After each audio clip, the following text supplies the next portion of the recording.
experience. And one of the points that it makes that I found incredibly effective was pointing out that with the rise of cell phone videos, that these horrifying violations and crimes committed against black people, against people by the police, that now that we have records of them, that they're not just something that one or two people carries with them, that it's sort of a shared burden that as a people that we have to carry on a day-to-day existence and be aware of, and use that as to how we interact with folks. And I just wanted to ask you, because you had such a specific point that each one of the videos that you used was with the permission of the family. What was it like to have to contact everyone who had been through that?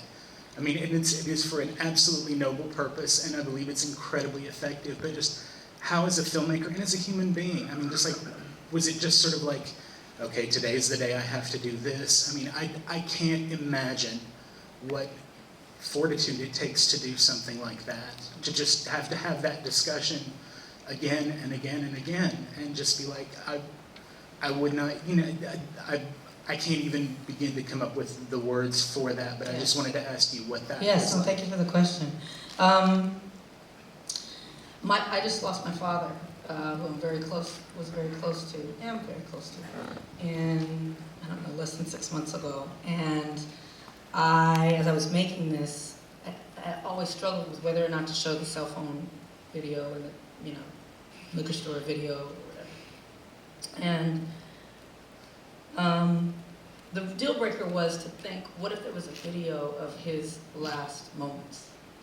And I didn't own it, and I don't have control of it, because all that's public domain. All those, I asked for permission of the family, but they don't own it.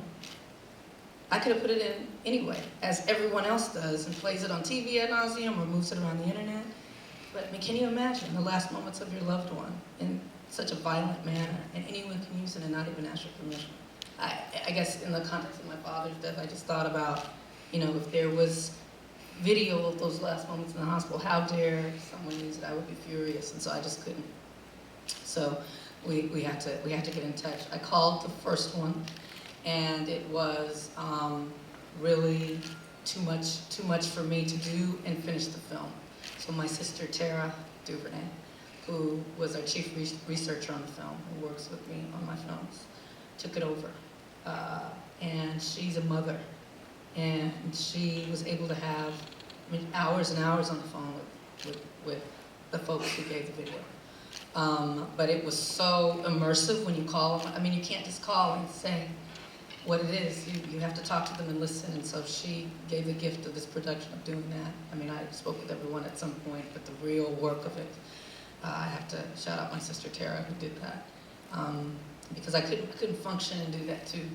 It was so dark to be in the place and hear their stories, and it was like it's another documentary, really. And the folks who said no, I called someone who had originally said no. I said, let me try to call and do the final push, and I couldn't even do the final push. She said, I don't have any choice where this is, and if you're giving me the choice, I say no, because I don't want this everywhere, and I don't have a choice. And I could have used it. It's public domain. One of them's public domain. Many people own the footage. If you're the bystander that took it, it's yours.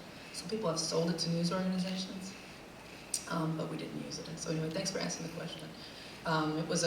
That's why I put the debate about whether to use it or not in there. Because this idea of black trauma and black death as spectacle is a real question in the community, in the activist community. And so we tried to debate that on film.